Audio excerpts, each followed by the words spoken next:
siang. Oke, kita langsung ya. Sebagai pembuka untuk para pendengar, bisakah Kak Rani jelaskan mengenai reformasi Polri, mulai dari sejarah singkatnya sampai perkembangan? Pasca reformasi 1998, ada salah satu tuntutan pada saat itu yaitu memisahkan dua fungsi Angkatan Bersenjata Republik Indonesia, yaitu antara TNI dan Polri, yang mana keluar lalu TAP MPR nomor 6 tahun 2000 yang memisahkan antara TNI dan juga Kepolisian Republik Indonesia. Dua-duanya masih tetap menjadi alat negara, tapi perannya berbeda, di mana TNI itu akan lebih condong kepada sebagai alat pertahanan, sedangkan polisi sendiri akan condong ke alat keamanan negara.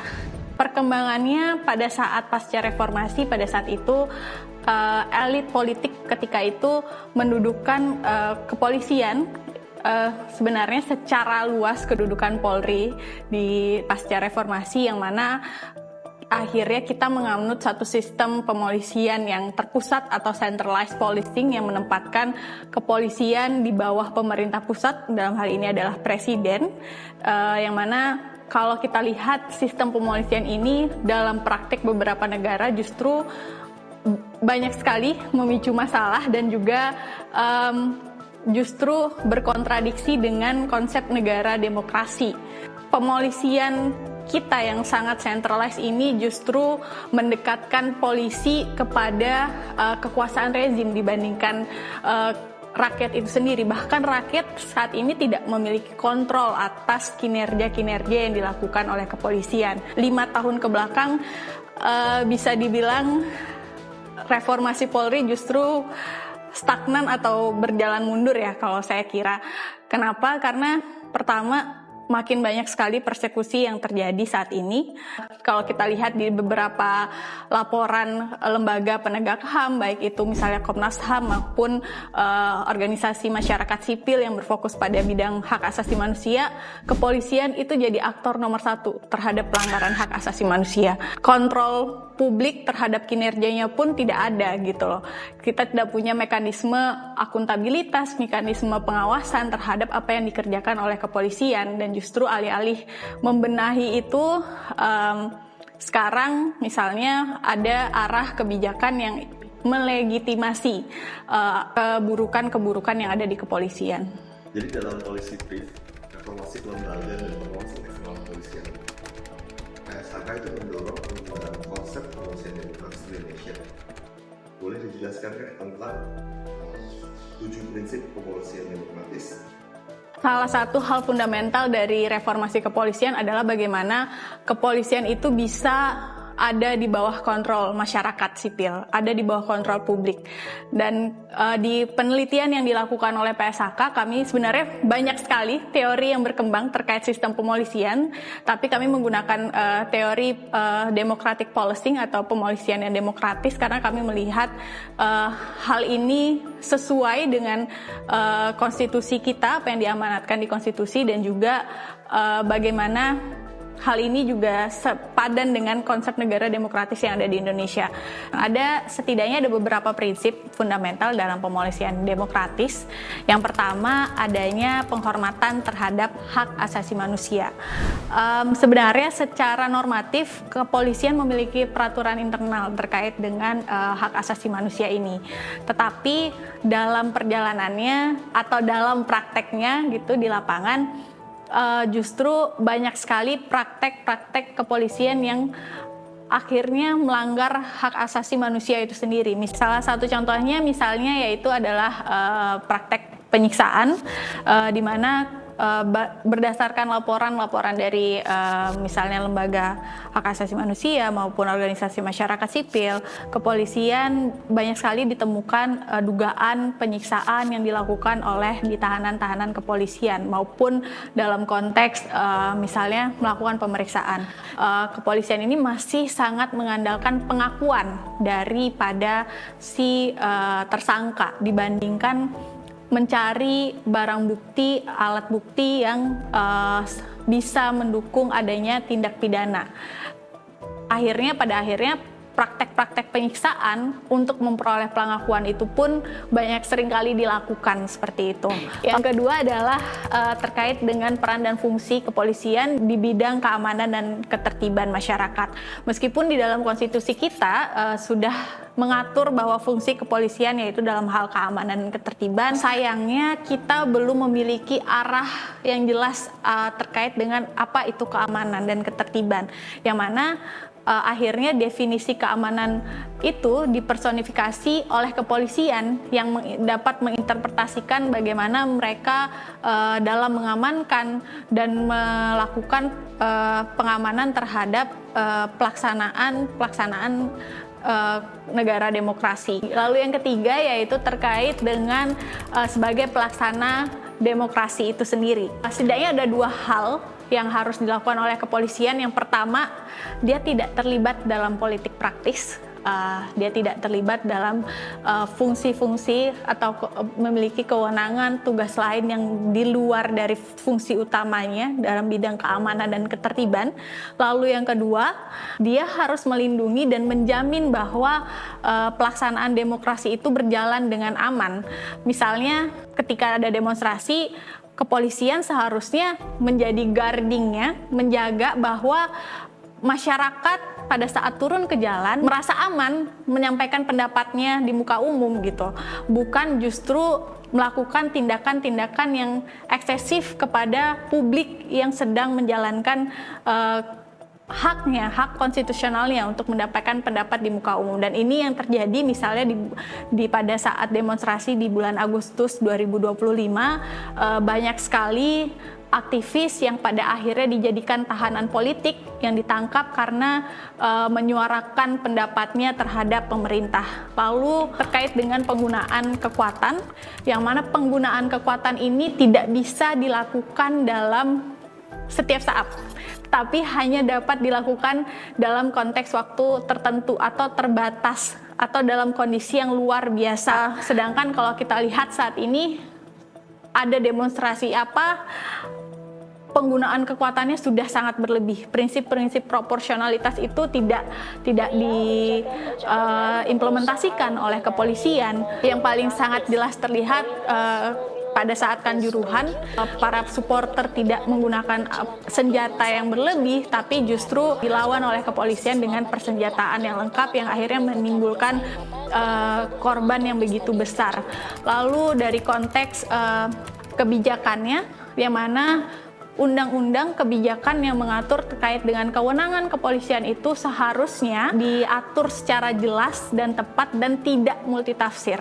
Persoalannya saat ini adalah dalam Undang-Undang Polri masih ada pasal-pasal yang bisa memperluas kewenangan Polri. Misalnya di dalam pasal 14 itu masih ada frasa kewenangan lainnya atau tugas lainnya yang bisa diinterpretasikan secara luas oleh kepolisian itu sendiri. Lalu selanjutnya adalah terkait dengan akuntabilitas, di mana kalau dari konteks kepolisian demokratis, kepolisian memiliki bertanggung jawab kepada publik, maka publik harus mengetahui apa saja yang dikerjakan oleh kepolisian. Tapi persoalannya saat ini kita tidak punya mekanisme transparansi dan akuntabilitas dari kepolisian itu. Publik pada saat publik ingin mengakses misalnya laporannya sudah sejauh mana atau anggaran yang digunakan, itu kita masih kesulitan seperti itu. Lalu yang terakhir terkait dengan lembaga pengawas eksternal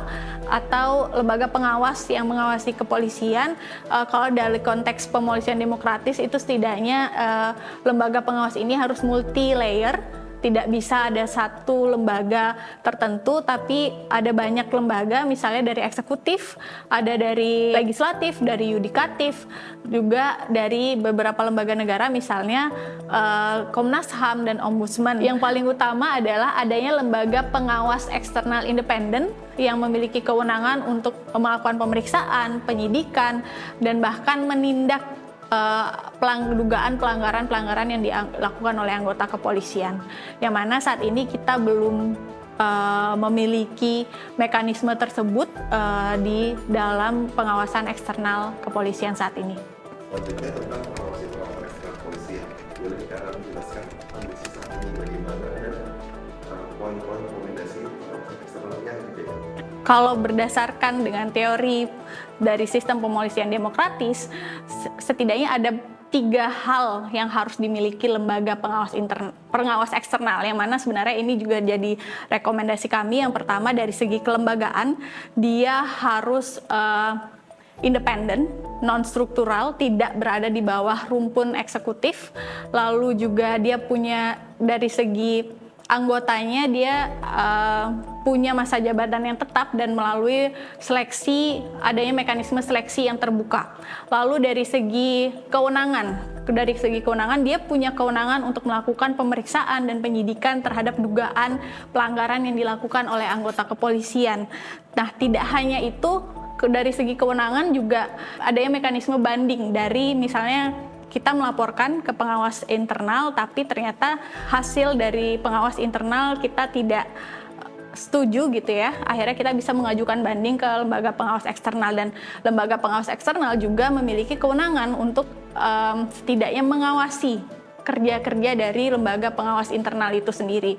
Lalu yang terakhir, dari segi tugasnya tentu dia memiliki tugas untuk menerima laporan dari masyarakat terkait dugaan pelanggaran yang dilakukan oleh kepolisian, lalu memiliki tugas untuk terbuka kepada publik terhadap kinerjanya atas penyidikan yang dilakukan oleh kepolisian, dan transparansi atas kinerja yang dilakukan.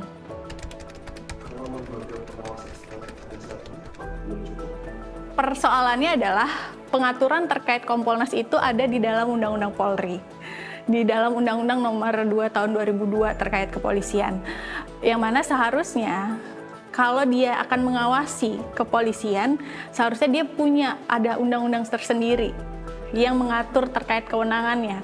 Sedangkan saat ini kewenangan Kompolnas itu masih menyangkut di Undang-Undang Polri dari segi pengaturannya. Lalu yang kedua, dia tidak punya kewenangan untuk melakukan penyidikan, bahkan menindak anggota kepolisian yang melakukan pelanggaran. Lembaga pengawas yang ideal, lembaga pengawas eksternal yang ideal, dia setidaknya punya kewenangan untuk melakukan pemeriksaan dan penyidikan, bahkan menindaklanjuti seperti yang ada di misalnya praktek-praktek di negara lain. Selanjutnya tentang perluasan dan tumpang tindih kewenangan Polri. Yang pertama, kita perlu lihat dulu pengaturan fungsi terkait dengan kepolisian yang ada dalam konstitusi. Setidaknya ada 2 pasal dalam konstitusi kita yang mengatur terkait kepolisian. Yang pertama, tentu saja pasal 30 ayat 4 Undang-Undang Dasar 1945. Situ jelas menyebutkan fungsi dari kepolisian adalah keamanan dan ketertiban. Yang kedua yaitu ada di pasal 24 ayat 3. Meskipun di pasal 24 ayat 3 tidak menyebutkan kata kepolisian di dalam rumusan pasalnya, tetapi badan-badan lain yang berkaitan dengan badan peradilan gitu ya. Kalau kita lihat ke dalam catatan pembentukan Undang-Undang 1945 pasca reformasi pada saat itu, sebenarnya akan memasukkan dua lembaga lainnya, yaitu kepolisian dan juga kejaksaan, karena badan peradilan yang dimaksud di sini adalah yang berkaitan dengan sistem peradilan pidana kita. Tapi pada akhirnya kedua lembaga itu tidak disebutkan dan akhirnya diubah menjadi badan-badan lainnya. Nah, kalau kita lihat sekarang, pertama di pasal 24 ayat 3 terkait dengan sistem peradilan pidana, kita sudah ada KUHP, Kitab Undang-Undang Hukum Acara Pidana, yang mengatur fungsi kepolisian sebagai penegak hukum di situ. Lalu bagaimana dengan keamanan dan ketertiban yang ada di pasal 30 ayat 4. Pasca reformasi, setelah kepolisian dan TNI akhirnya berpisah gitu ya. TNI sendiri dia punya arah kebijakan Undang-Undang Nomor 3 Tahun 2004 terkait dengan bagaimana pertahanan negara dan yang mengatur bagaimana alur koordinasi antara militer dengan lembaga-lembaga negara lainnya. Dalam konteks keamanan negara, pada saat ini kita masih ada kekosongan bagaimana sih kebijakan keamanan nasional kita, bagaimana arah kebijakan keamanan negara kita. Yang ada justru pada saat itu dibentuk Undang-Undang Nomor 2 Tahun 2002 tentang kepolisian yang pada akhirnya mempersonifikasi konsep keamanan ke dalam tubuh kepolisian. Mereka bisa memiliki peraturan sendiri dan juga mengimplementasi sendiri tanpa adanya penyeimbang atau juga koordinasi yang jelas dengan lembaga-lembaga lainnya. Sebenarnya ada lagi muncul di dalam Undang-Undang Polri, di mana akhirnya fungsi itu meluas, yang harusnya fungsi hanya keamanan dan ketertiban, akhirnya meluas ke dalam hal-hal lainnya yang mana ini berdampak pada meluasnya wewenang dan juga tugas. Kalau misalnya teman-teman lihat di dalam Undang-Undang Polri ada pasal terkait kepolisian dapat melakukan kewenangan lainnya sesuai dengan undang-undang atau tugas lainnya yang mana pasalnya sangat luas dan diinterpretasikan. Nah, ini berdampak misalnya di konteks lalu lintas, teman-teman, di Undang-Undang Lalu Lintas dan Angkutan Jalan banyak sekali kewenangan kepolisian di situ yang sebenarnya tidak berkaitan dengan konteks keamanan dan ketertiban. Misalnya penerbitan surat izin mengemudi, soal pemberian izin bengkel kendaraan yang harus dengan kepolisian, melalui kepolisian, lalu juga misalnya di luar konteks lalu lintas ada penerbitan SKCK. Kalau di negara lain itu criminal records yang seharusnya misalnya ada di dalam kewenangannya misalnya Mendagri. Lalu tadi soal penerbitan bengkel itu kan hal teknis sekali yang seharusnya bisa menjadi kewenangan pemerintah daerah. Bagaimana masyarakat sipil, khususnya anak muda, dapat ikut berpartisipasi dalam mendorong perkembangan reformasi polri?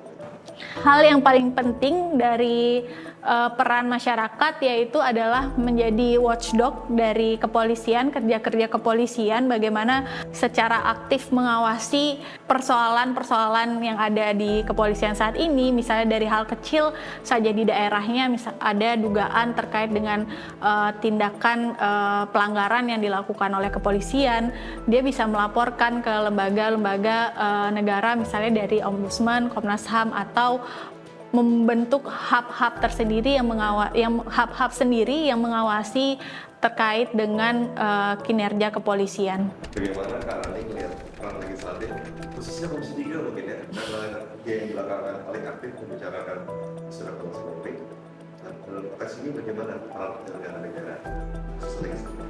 Arah kebijakan ke depan seharusnya dari Komisi 3 bisa memperbaiki bagaimana revisi Undang-Undang Polri ini sesuai dengan yang didorong oleh masyarakat, yaitu memperbaiki kewenangan dan juga tugas yang dimiliki oleh kepolisian saat ini agar sesuai dengan amanah dari konstitusi kita di pasal 30 ayat 4, yaitu dari konteks keamanan dan ketertiban, dan juga tidak menggunakan frasa-frasa multitafsir yang mana kalau kita lihat banyak sekali di dalam peraturan kita pengaturan-pengaturan yang multitafsir dan akhirnya bisa memberikan kewenangan atau interpretasi baru dari fungsi dan kewenangan yang seharusnya. Baik teman-teman, jangan lupa untuk membaca policy brief, kajian yang dilakukan oleh Pusat Studi Hukum dan Kebijakan terkait dengan reformasi kelembagaan dan pengawasan eksternal kepolisian yang bisa teman-teman akses di halaman website pshk.or.id dan juga reformasipolri.org. Terima kasih.